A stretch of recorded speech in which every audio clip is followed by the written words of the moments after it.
അധ്യായം 19. ആ രണ്ട് ദൂതന്മാർ വൈകുന്നേരത്ത് സൊദോമിലെത്തി. ലോത്ത് സൊദോം പട്ടണവാതിൽക്കൽ ഇരിക്കുകയായിരുന്നു. അവരെ കണ്ടിട്ട് ലോത്ത് എഴുന്നേറ്റ് എതിരേറ്റ് ചെന്ന് നിലം വരെ കുനിഞ്ഞ് നമസ്കരിച്ചു. യജമാനന്മാരെ, അടിയന്റെ വീട്ടിൽ വന്ന് നിങ്ങളുടെ കാലുകളെ കഴുകി രാപാർപ്പിൻ. കാലത്തെഴുന്നേറ്റ് നിങ്ങളുടെ വഴിക്ക് പോകുകയുമാം എന്ന് പറഞ്ഞതിന്, അല്ല, ഞങ്ങൾ വീഥിയിൽ തന്നെ രാപാർക്കും എന്നവർ പറഞ്ഞു. അവൻ അവരെ ഏറ്റവും നിർബന്ധിച്ചു. അപ്പോൾ അവർ അവന്റെ അടുക്കൽ തിരിഞ്ഞ് അവന്റെ വീട്ടിൽ ചെന്നു. അവനവർക്ക് വിരുന്നൊരുക്കി. പുളിപ്പില്ലാത്ത അപ്പം ചുട്ടു. അവർ ഭക്ഷണം കഴിച്ചു. അവർ ഉറങ്ങുവാൻ പോകും മുമ്പേ സൊദോം പട്ടണത്തിലെ പുരുഷന്മാർ സകല ഭാഗത്തുനിന്നും ആബാലവൃദ്ധം എല്ലാവരും വന്ന് വീട് വളഞ്ഞു. അവർ ലോത്തിനെ വിളിച്ചു, ഈ രാത്രി നിന്റെ അടുക്കൽ വന്ന പുരുഷന്മാർ എവിടെ? ഞങ്ങൾ അവരെ ഭോഗിക്കേണ്ടതിന് ഞങ്ങളുടെ അടുക്കൽ പുറത്തു കൊണ്ടുവാ എന്നവനോട് പറഞ്ഞു. ലോത്ത് വാതിൽക്കൽ അവരുടെ അടുക്കൽ പുറത്തു ചെന്ന് കതകടച്ചും വെച്ച്, സഹോദരന്മാരെ, ഇങ്ങനെ ദോഷം ചെയ്യരുതേ. പുരുഷൻ തൊടാത്ത 2 പുത്രിമാർ എനിക്കുണ്ട്. അവരെ ഞാൻ നിങ്ങളുടെ അടുക്കൽ പുറത്തു കൊണ്ടുവരാം. നിങ്ങൾക്ക് ബോധിച്ചതുപോലെ അവരോട് ചെയ്തുകൊള്ളുവിൻ. ഈ പുരുഷന്മാരോട് മാത്രം ഒന്നും ചെയ്യരുതേ. ഇതിനായിട്ടല്ലോ അവർ എന്റെ വീട്ടിന്റെ നിഴലിൽ വന്നത് എന്ന് പറഞ്ഞു. മാറി നിൽക്ക എന്നവർ പറഞ്ഞു. ഇവനൊരുത്തൻ പരദേശിയായി വന്ന് പാർക്കുന്നു, ന്യായം വിധിപ്പാനും ഭാവിക്കുന്നു. ഇപ്പോൾ ഞങ്ങൾ അവരോട് ഭാവിച്ചതിലധികം നിന്നോട് ദോഷം ചെയ്യും എന്നും അവർ പറഞ്ഞ് ലോത്തിനെ ഏറ്റവും തിക്കി വാതിൽ പൊളിപ്പാൻ അടുത്തു. അപ്പോൾ ആ പുരുഷന്മാർ കൈ പുറത്തോട്ട് നീട്ടി ലോത്തിനെ തങ്ങളുടെ അടുക്കൽ അകത്ത് കയറ്റി വാതിലടച്ചു. വാതിൽക്കലുണ്ടായിരുന്ന പുരുഷന്മാർക്ക് ആബാലവൃദ്ധം അന്ധത പിടിപ്പിച്ചു. അതുകൊണ്ട് അവർ വാതിൽ തപ്പി നടന്ന് വിഷമിച്ചു. ആ പുരുഷന്മാർ ലോത്തിനോട്, ഇവിടെ നിനക്ക് മറ്റു വല്ലവരുമുണ്ടോ?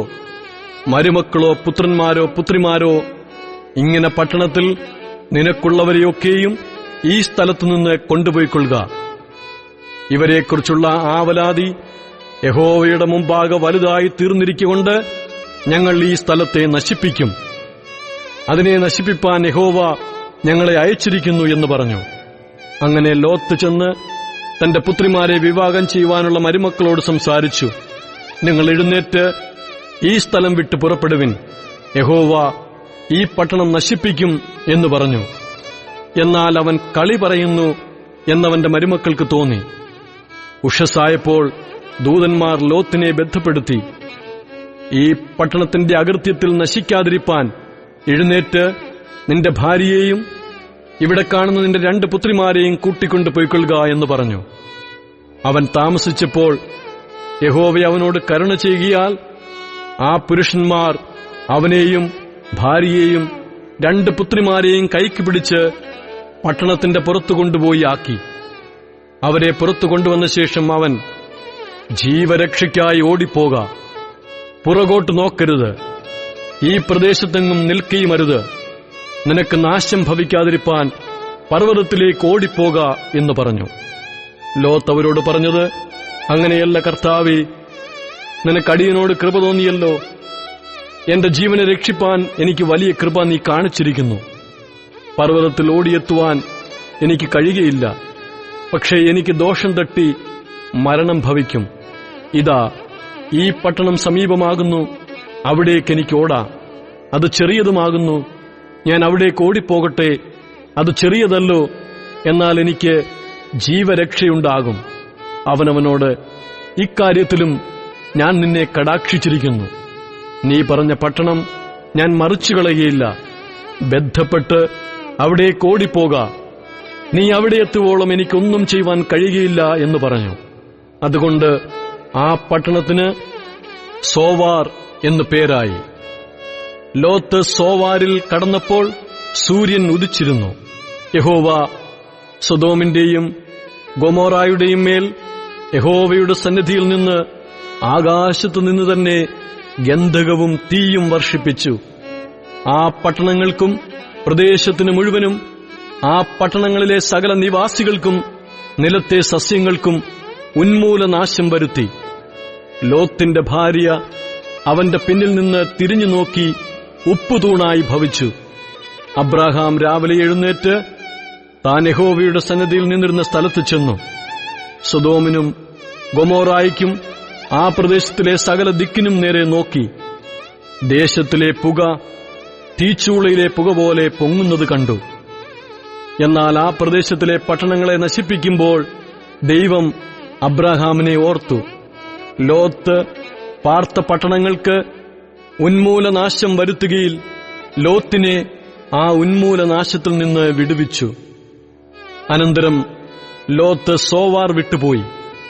അവനും അവന്റെ 2 പുത്രിമാരും പർവ്വതത്തിൽ ചെന്ന് പാർത്തു. സോവാരിൽ പാർപ്പാൻ അവൻ ഭയപ്പെട്ടു.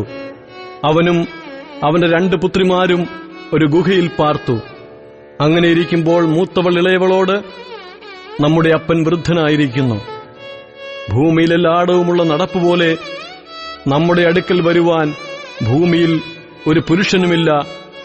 വരിക, അപ്പനാൽ സന്തതി ലഭിക്കേണ്ടതിന് അവനെ വീഞ്ഞു കുടിപ്പിച്ച് അവനോടുകൂടെ ശയിക്ക എന്ന് പറഞ്ഞു.